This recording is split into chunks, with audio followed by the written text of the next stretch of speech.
Tulfo, huwag ninyo iboto si Ben Tulfo. Iboto nyo yung dyan, yung mga magagaling dyan. Yung mga veterano na dyan.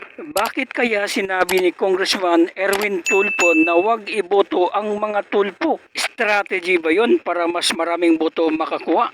Or pang-asar sa mga kalaban? Ang sabi ni Erwin, huwag iboto ang mga tulpo, si Ben Tulfo.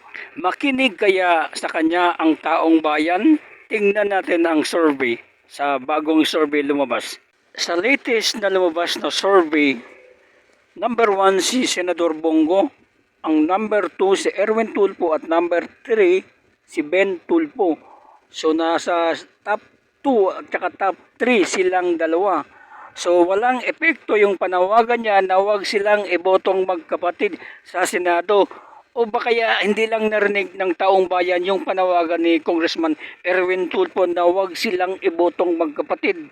Or baka naman figure of speech lang ang sinabi niya. Kung ayaw nyo sa mga Tulfo, di wag huli nyo iboto si Erwin Tulfo, wag ninyo iboto si Ben Tulfo. Iboto nyo yung dyan, yung mga magagaling dyan. Yung mga veterano na dyan. Yung mga galing sa Congress ngayon, magsisenador. Yung mga matatanda na dyan.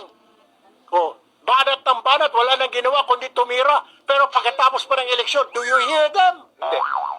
O, nakakatulong ba? Huwag na ho tayo maglokohan.